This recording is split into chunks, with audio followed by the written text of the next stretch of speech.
Welcome to the Ephesiology Podcast, a podcast dedicated to the study of the early Christian movement and its implications for the church today. Today, as always, we have Michael, our resident ephesiologist. I'm Andrew Johnson in Houston, Texas, and we are so happy to welcome not one, not two, but three incredible guests with us. We have Michelle Wegner, all the way from Kansas City. We have Dave Brunelle from deep in the throes of Ohio, Cleveland, correct? Did I get that right, Dave? Okay. And then Wade, well, don't laugh at me. This is just what I remember. And then Wade Mantlo, he is in Orlando, Florida. Okay, I didn't even ask before we started recording. So how do you say your last name properly? Mantlo. Mantlo, see? See, this is why you ask people, so you don't sound silly when you're recording a podcast that's live. Well, to one and all, this is the first of what we hope to be upcoming episodes on an archaeology-themed set of Ephesiology podcasts. And the other four people that I am interviewing today have recently got back from a large set of visits around different sites in Turkey and surrounding areas. So we wanted to welcome these incredible guests, and we want to welcome you as our listeners to kind of take part in experiencing a little bit of what they got to experience. Now, since I was not there, Michael, can you give an overview of where you were able to take them, or rather went with them on the excursions? Well, it was quite an adventure, a journey for sure, and so much fun to be able to share this with friends, and we just, I think, at least I know I had a wonderful time, and I suspect that the others did as well. But let me provide some background here, because we're not just taking these trips willy-nilly. This is all focused on trying to get our heads around the missionary efforts of the 1st to 3rd century churches, and to see in the archaeological record evidence for a Christian movement. Because my thesis has been that if indeed there was a Christian movement, particularly in Asia Minor, as this has been our focus on the Ephesiology podcast, then not only are we going to see it in the literary record, which we do, primarily in the New Testament, but also in some other sources, but we should also see it in the archaeological record. And so to be able to visit these sites and put our eyes on that material evidence is not only inspiring, but I think it's faith building. It's what else? What other synonyms are there to inspiration? Just to be able to see what the early Christians saw, and to walk in their footsteps, and really come to a better appreciation for the challenges they faced, as well as the influence they had all throughout Asia Minor, it's just a remarkable experience. So all that to say, we were able to visit a number of places in Asia Minor, more than what I have visited in the past. So we visited not only the 7 churches that we read about in Revelation chapters 2 and 3, but we visited 2 sites that Ignatius of Antioch writes to, that are not mentioned in the New Testament, and that's Trellis and Magnesia.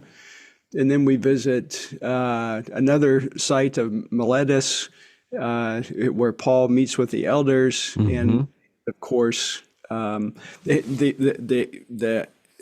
exterior parts of that area, Didyma in particular, where the Temple of Apollo is, but also Brunelle, another just remarkable city that's not mentioned in the New Testament, but there's early evidence of Christianity there.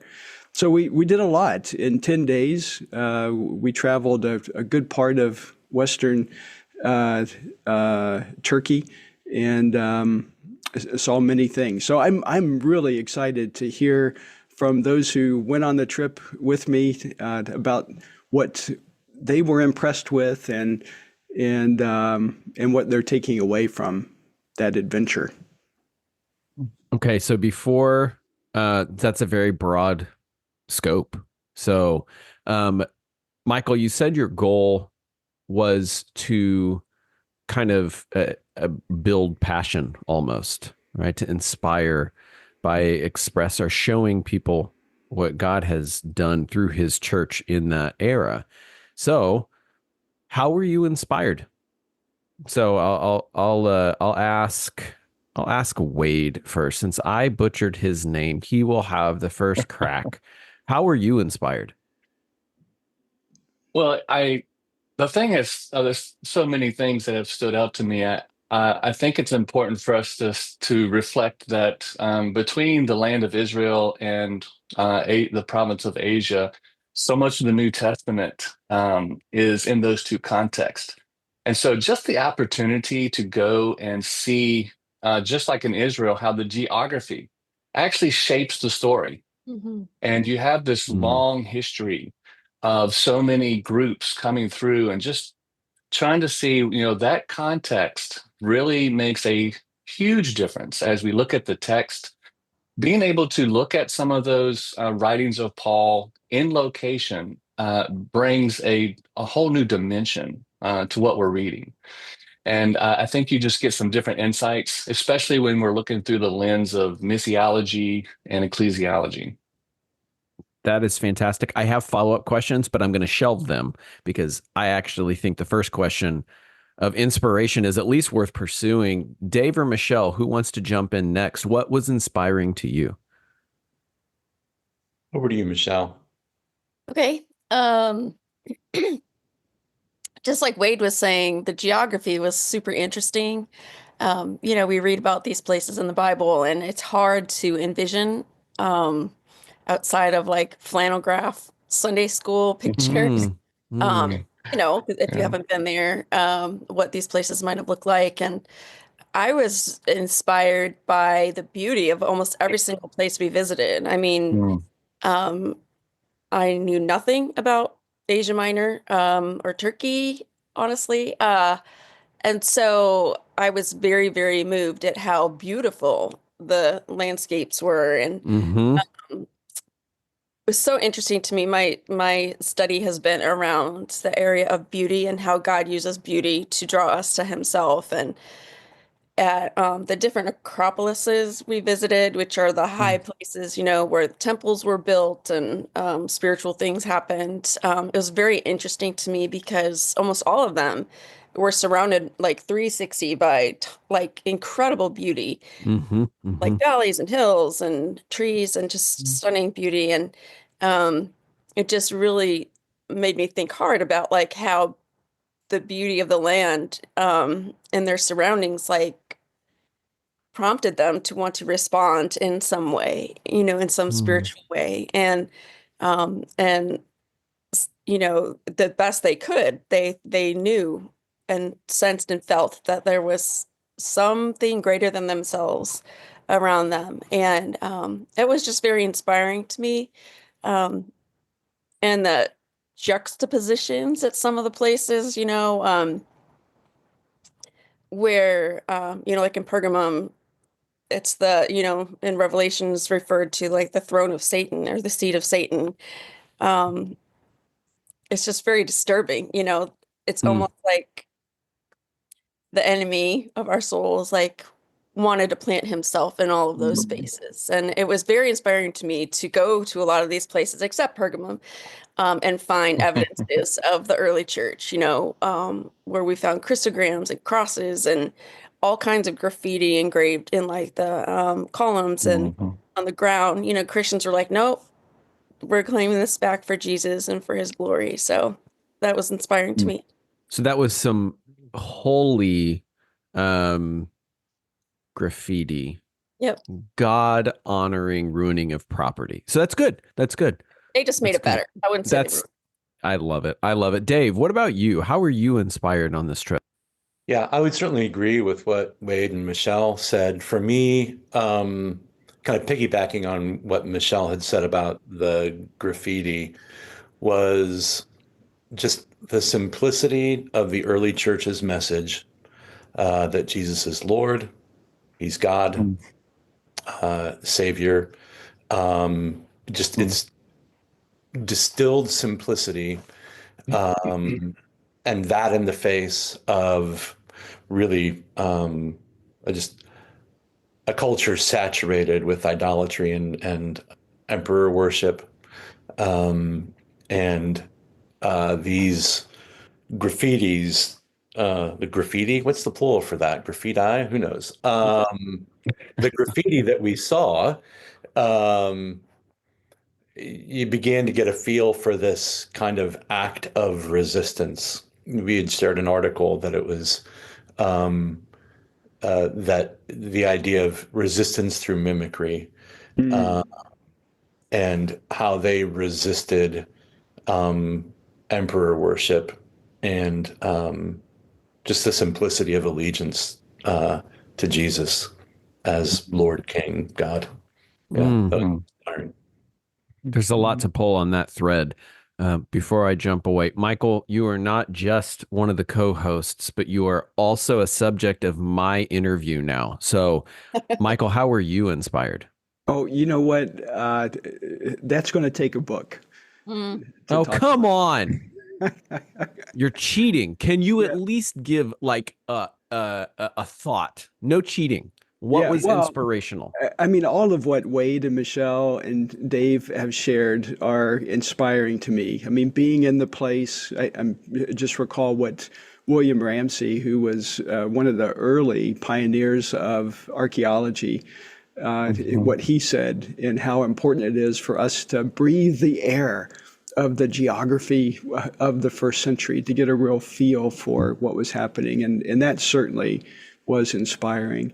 It's the beauty is inspiring as well. The sites really are stunning, and we're looking at ruins here. We're not looking at what it was exactly that the disciples, the early Christians, saw.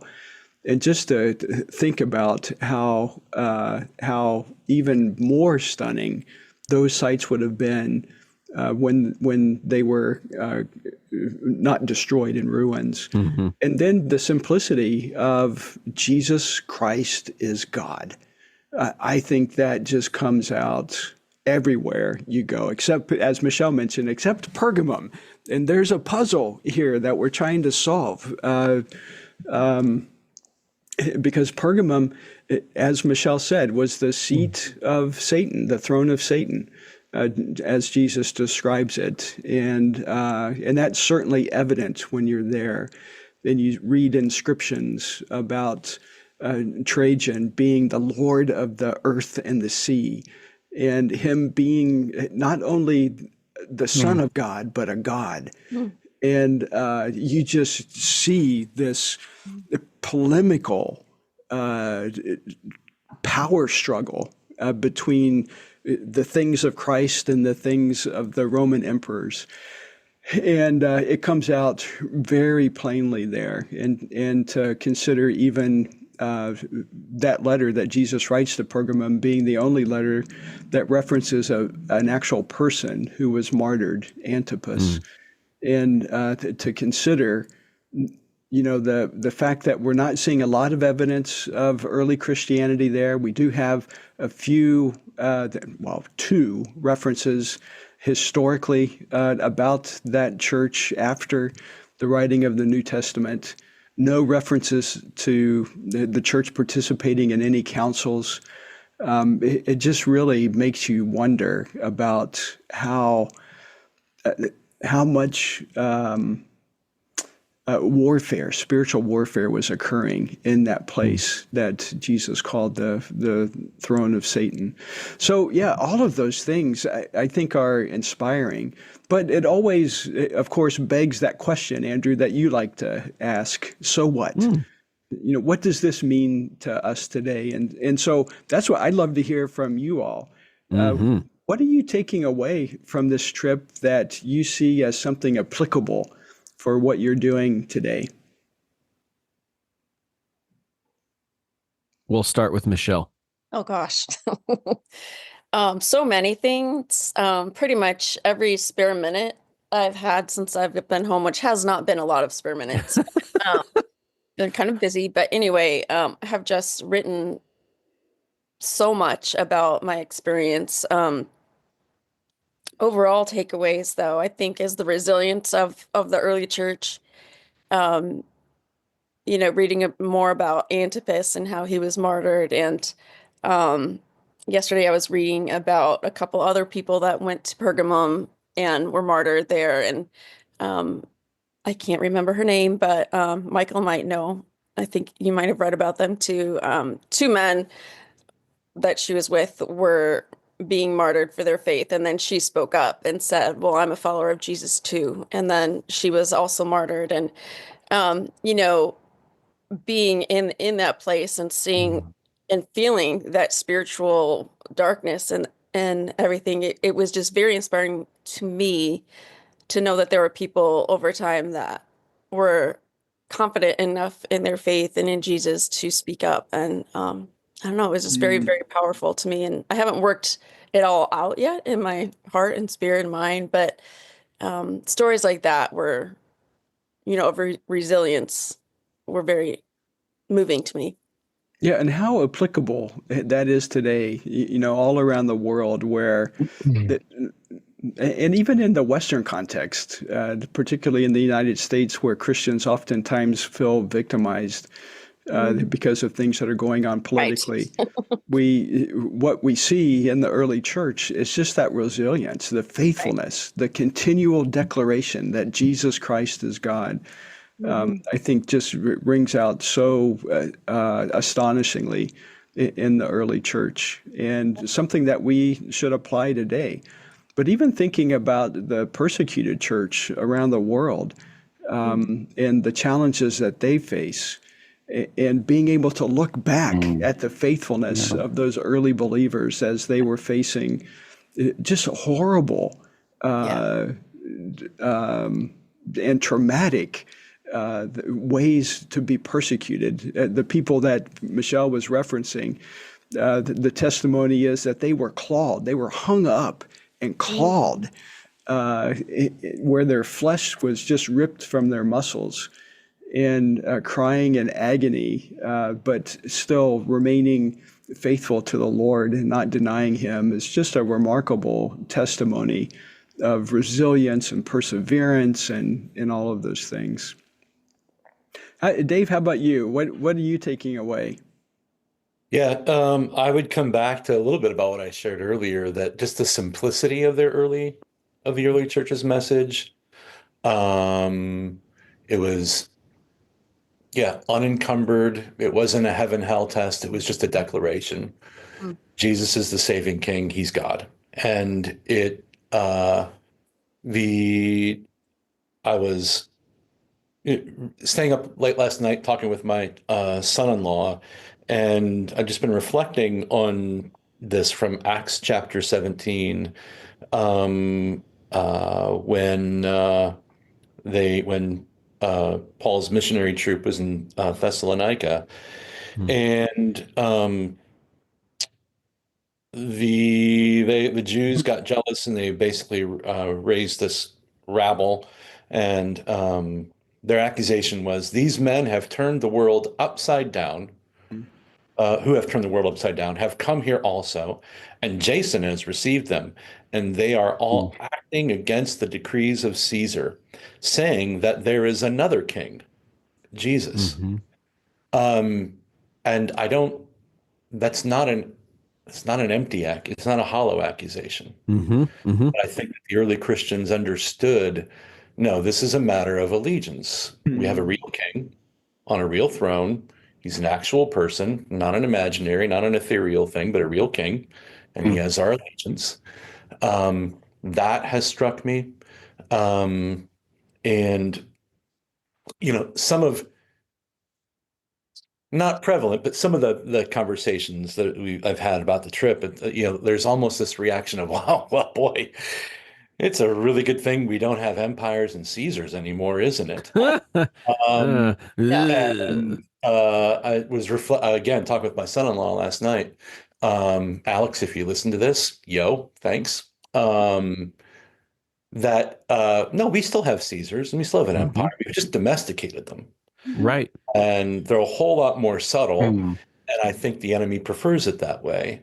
But we still have empires. We still have Caesars. And I think the early church's testimony is that they were not a subculture.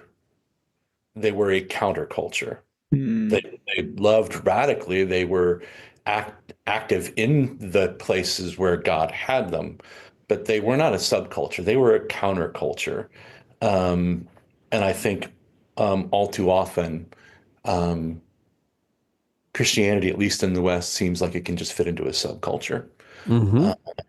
And I think, that I don't know. I mean, I don't even remember the question anymore. But that was one of the that's how it's impacting me today. There we go. Yeah, good. I love that. Wade, how about you? Yeah, just like everyone else, it's like we could have a whole separate podcast just on these things. I think I've been writing and reflecting on this as well, but if I had to choose just one, because of the work that we're doing is in church planting, the fact that there's no archaeological evidence for a synagogue in Ephesus is pretty significant, actually. Because the text clearly says in Acts 19:8 that Paul entered the synagogue, but yet we don't see that. And so, we talked about this on our trip, Michael, just the implications. If there was no building known as a synagogue, it means that Paul entered into a gathering of people. And we consistently came up with this throughout the tour, talking about, you guys on your podcast, you've been talking about adaptive methods and stuff. And it just struck me that the emphasis on the first century, how they looked at gatherings, were very people focused. It wasn't so much about the building. And it's so foreign to us today that, obviously we say church, automatically it's a building. It's just something we learn by osmosis almost.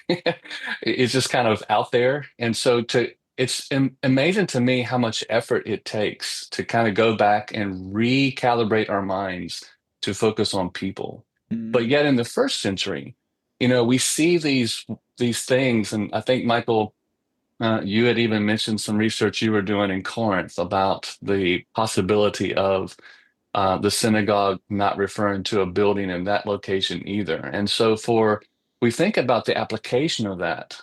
Could we, or what would it look like if we only focused on the gathering of the people, the quality of that gathering of people, over what type of structure should they meet in?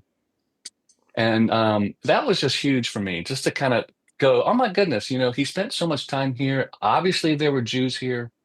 We found like menorah graffiti, I guess, there at, on certain places.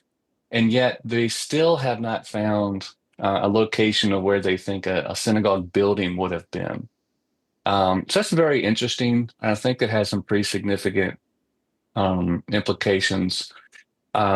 Especially as we try to take the gospel to places that have no Christian witness. What does it look like to focus on gatherings of people? Yeah, that's a great point, Wade. And that certainly has been one of the takeaways for me as well. As we have been talking about adaptive ecclesiology, we certainly get a greater sense of what that could have looked like when you're there and you see these different sites. To just kind of build on what Wade was talking about, the Greek word synagogue is a Greek word, and it's not a Hebrew word. And sometimes we miss that because we've become so accustomed with thinking about synagogue as something that is Hebrew rather than Greek. But the Greeks use the word as well.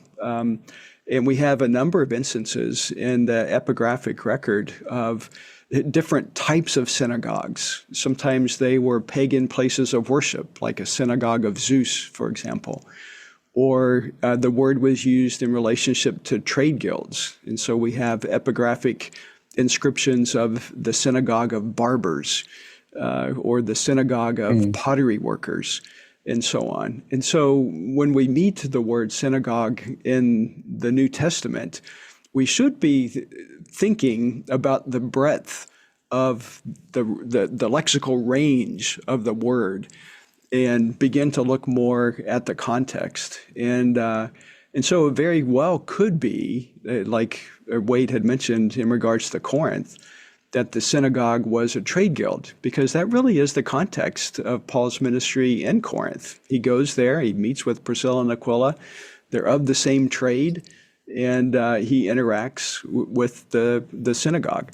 And then kind of alongside of that, the archisynagogos, the often translated the ruler of the synagogue, can also be translated as a trade master. And we have examples of this, different archisynagogos who are trade masters of various guilds in the first century and earlier. And so all of those things we have to keep in context. And I think being on the site in these various cities and coming to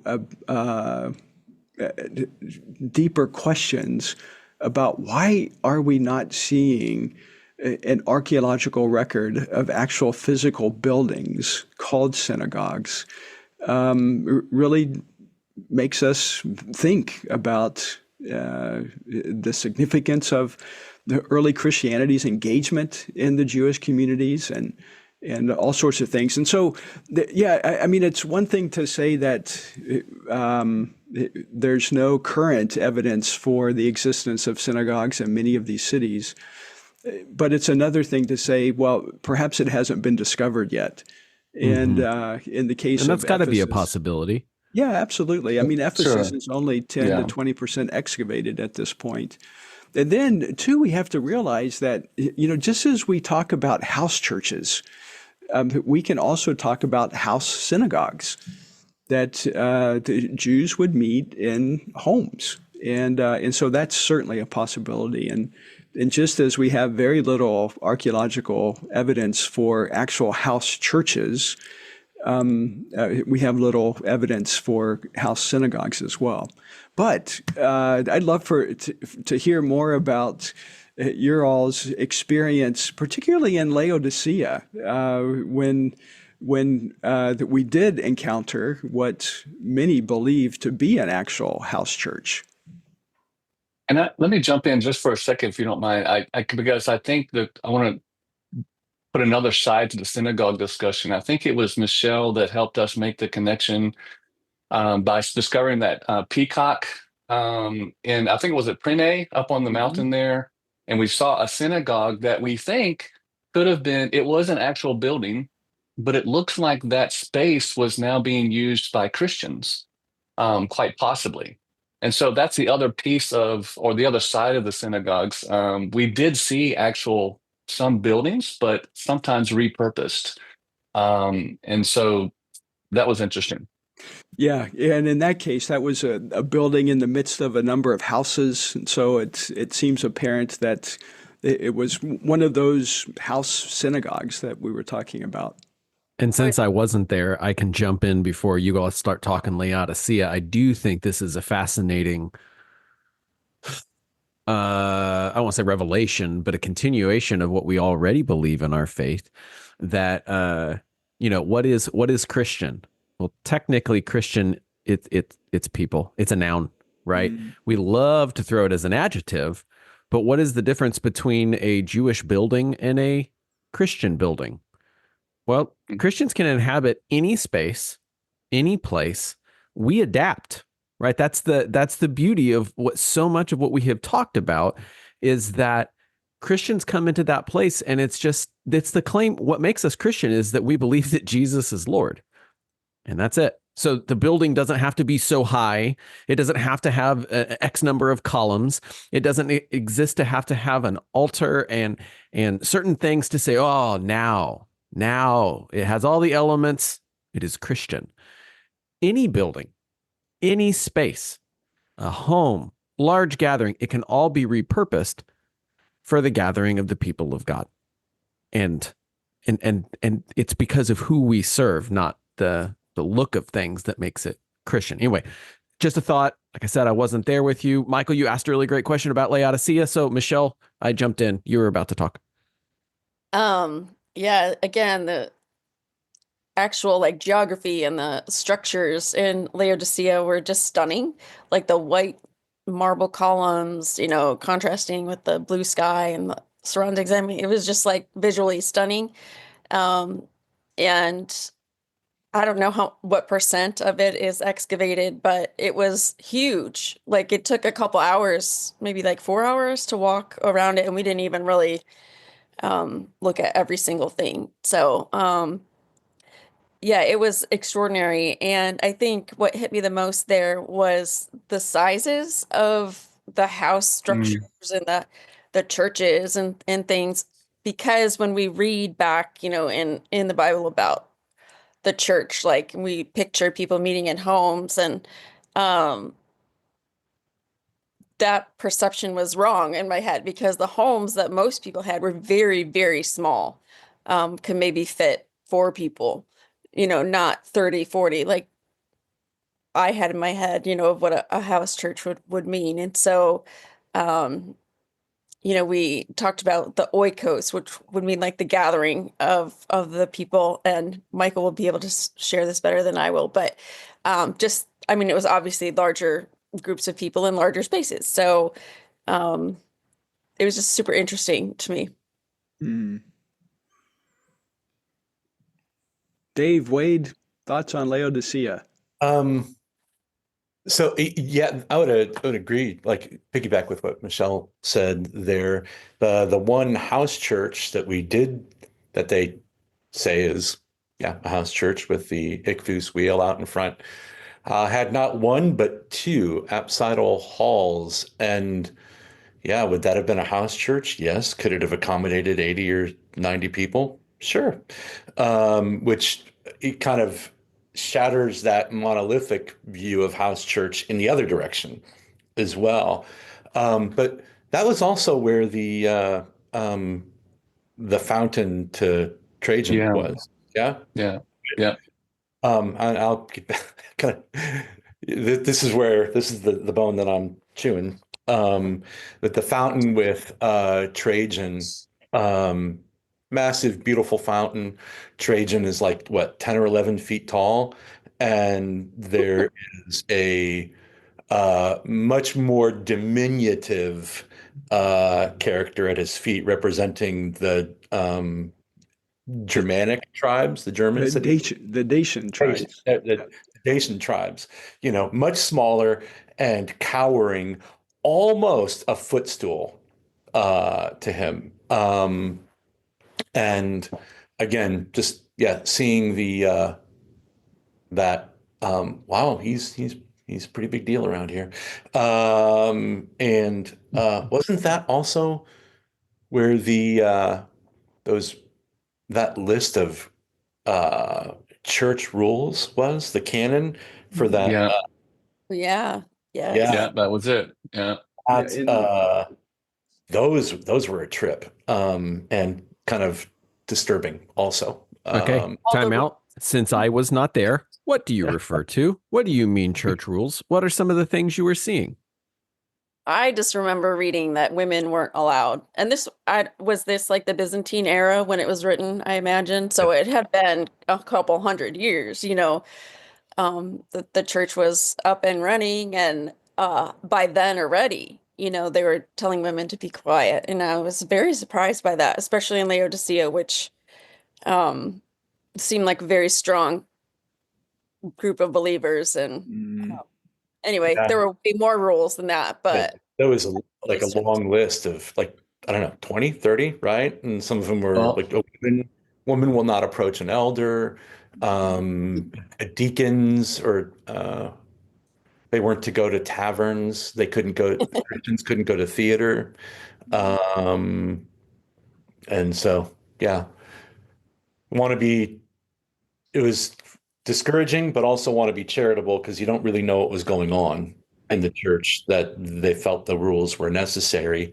And just really quick thing about the adaptive nature of the church, the museum in Ephesus. I thought it was really interesting that we saw the word for elder there. Yeah. It was on an inscription attributed to. There was a bust of a guy that honestly could be in my family tree. Kind of reminded me of my uncle, one of my uncles. Like, wow, what did this dude do? Like, man, was he a philosopher or a builder or a warrior? No, he was a champion flute player. And beat out all these other flautists from other cities. And the elders of the city gave him a special award. And it's the exact same word we have, in the New Testament scriptures for the word elder, except it's not super spiritualized. No, these were leaders in the city that just said, "Hey, this dude's a flippin' awesome flute player. He beat all these other cities. We should give him an award." And they did. What is that word that you saw that we translated? Over to you, Michael. Yeah, well, presbyteros. That's what I was about to say, but yeah. I was just venturing a guess. Yeah. Yeah, and that was part of the fun. Well, part of the fun for me, of course, is reading the various inscriptions and seeing the language that was used that we see in the New Testament, and really getting a deeper appreciation for how the New Testament writers used the language that was available to them to talk about the church, the structure of the church, and so on, and that comes out very clearly. And it tells us something about the adaptive nature of the early church. To be able to use language that was meaningful to the people then, and by way of application, I think it provides us a model for us to say, what language should we be using today that is meaningful to people, that connects to them, and kind of serves as a bridge from the majority culture to Christianity. Wade, we don't want to leave you out of the Laodicean conversation. Do you have any observations or reflections still ruminating? Yeah, I think it's one of the more impressive sites that you have an opportunity to visit if you can go. Definitely, it's one I would say don't miss it because of the example of a oikos that we think was used as a Christian space. It just struck me too as we went around on the trip, particularly Laodicea, just the fact that Paul basically chose existing leaders to be leaders of these new gatherings of believers. And we get that impression just from the different lists of qualifications of a leader that Paul would have written to. Someone who manages their oikos well, that's already an existing leader. And so sometimes, again, back to application for church planning, that's very significant. Going into a culture and saying, who should be the leader? How do we appoint leaders or choose them? Well, it seems like Paul chose people who were leaders in the society already. And so that obviously shows some of that maybe natural gifting, some of that allowed access into different aspects of society. So it could have been very strategic, but also just from a leadership standpoint, some of those qualities that were already there. Okay, that's a natural fit, maybe to be someone who would help be an overseer or an elder of this new gathering of believers. Laodicea, the two theaters there were just amazing. One of them they are reconstructing, and so we got to set and really get a pretty good idea of what it would have looked like. And by the way, I would just to promote going on this tour with Michael, if you have a chance, it's very likely you'll be able to talk to archaeologists on site and get some of the latest information from them. That was such a highlight for all of us.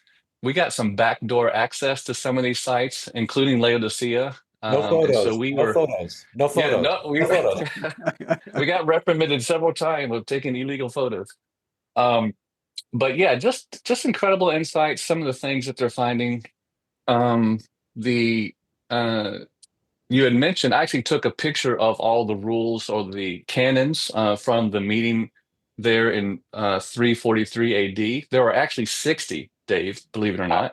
Yeah. Yeah, a lot of those. And a lot of them did talk about the things that were prohibited for women, but also there were some things that said things like none of the priesthood or clergy could go on a journey without the bishop's approval.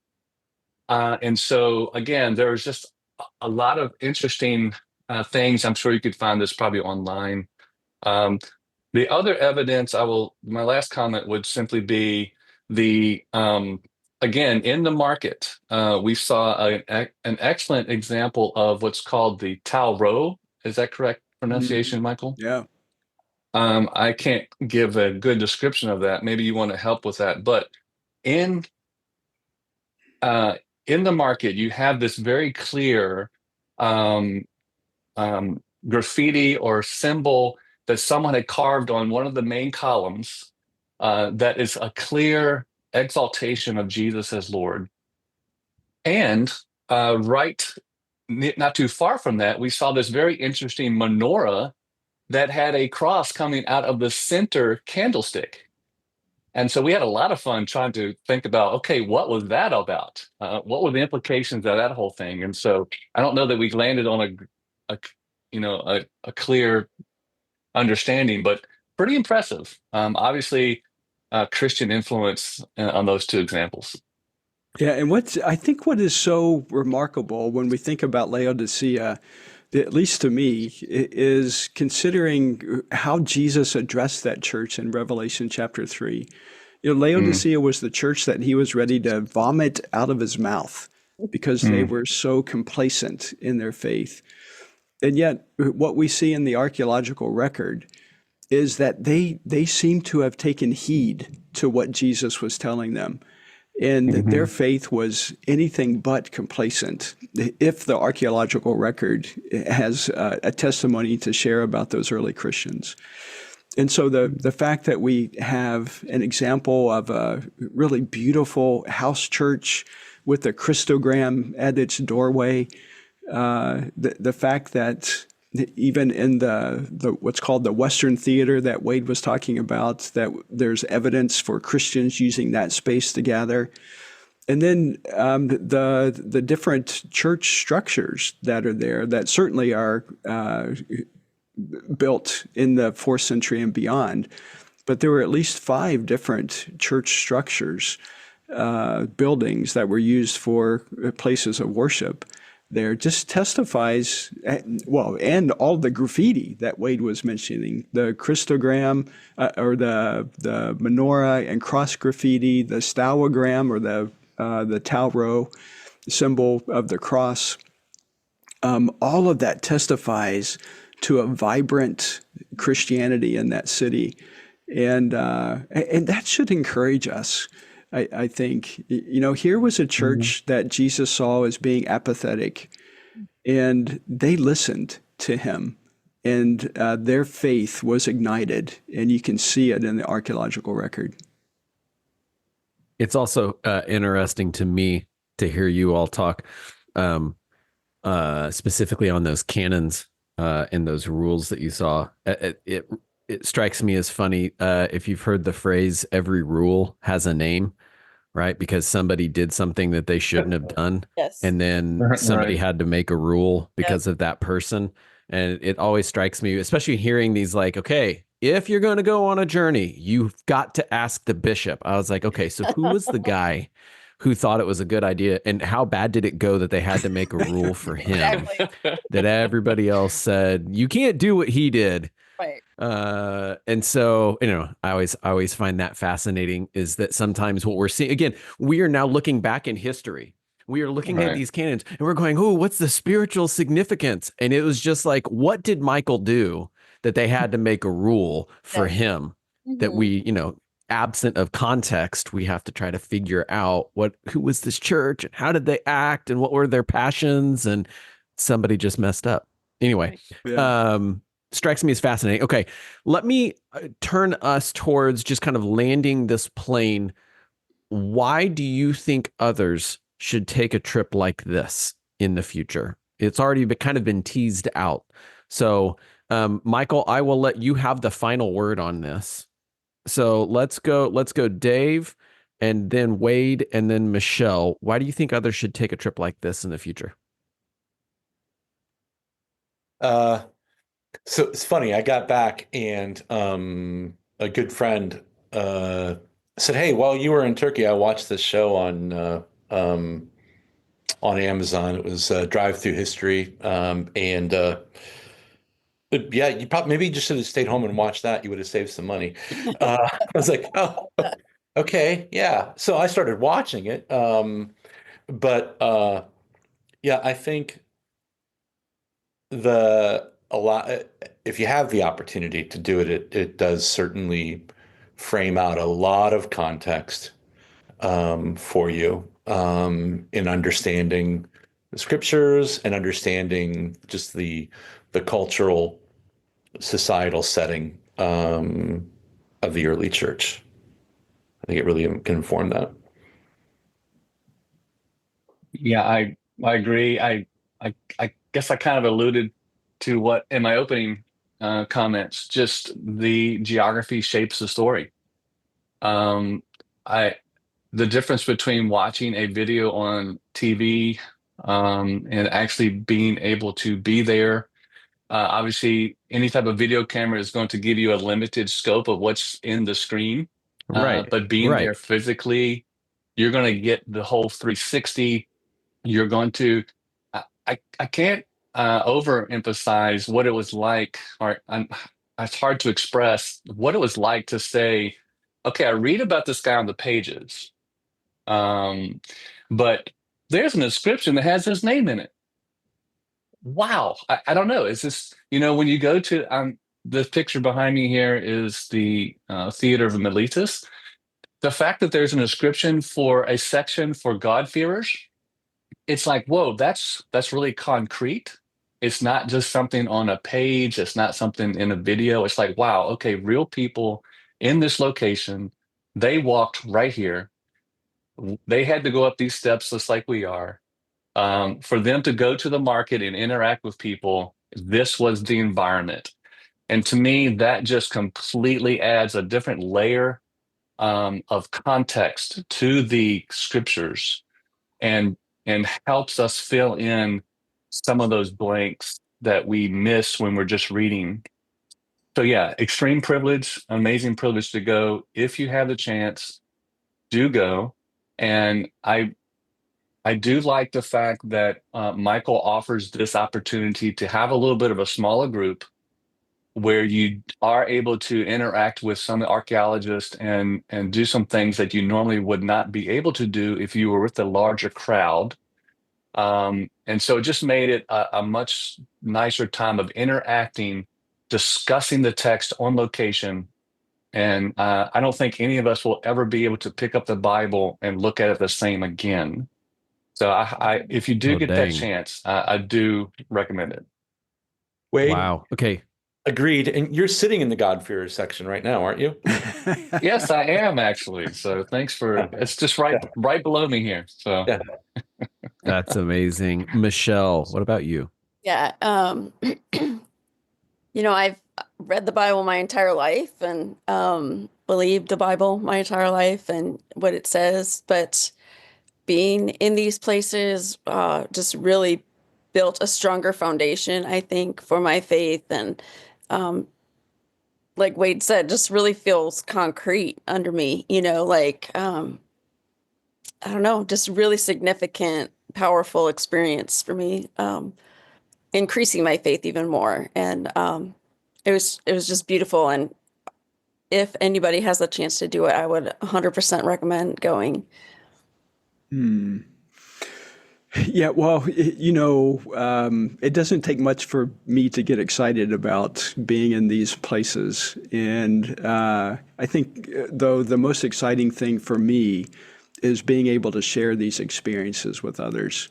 It was so much fun to have these three and one other, we won't mention his name, but one other who joined us, and to walk around these sites and think together. And literally do theology and community, where theology was born. To have those experiences is just faith altering in some way. And I'm with Michelle. When I read Scripture now, the New Testament, I don't read it like I used to read it.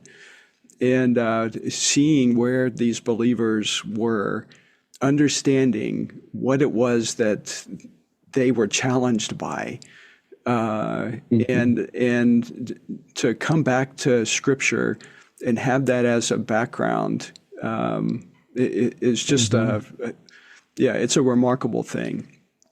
So we're hoping that these are trips that we'll do regularly. I know we have one coming up in March with another team.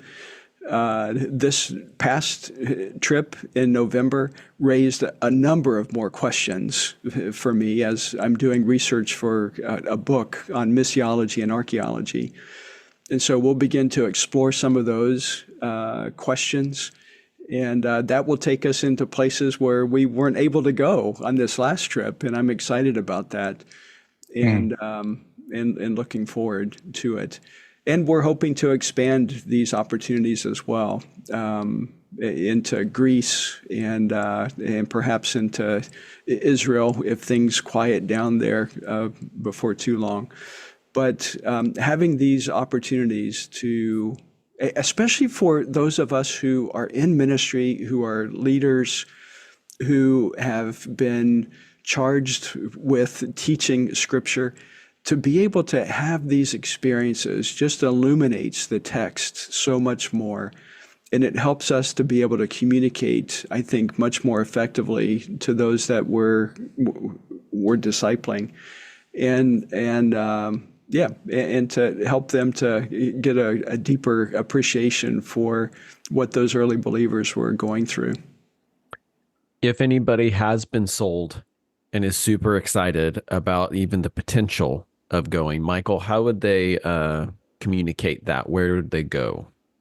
Yeah, well, communicate it with me. You can always reach me at michael@ephesiology.com. I'm happy to interact with you on our next trips.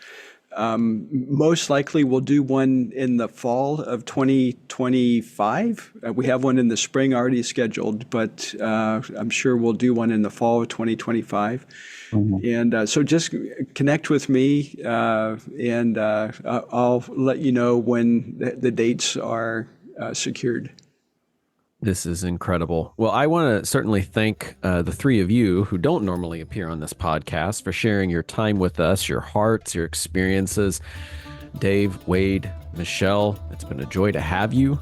And I look forward to whatever excuse we can to have you back on again. We'll change the topic. We'll extend the archaeological dig, and we'll have greater conversation moving forward. But thank you so much for being with us. And we also want to thank you, our listeners, for joining us in this conversation. This is not an archaeology podcast up to this point. So if there's other things that you wonder, have we covered those topics, and you're just discovering us now, please go back on our back catalog, check out what we have covered, or go online to masterclasses.ephesiology.com to see what more ephesiology can help you accomplish in what God is stretching you towards. So for Michael, myself, Wade, Dave, and Michelle, thank you so much for joining us on the Ephesiology Podcast.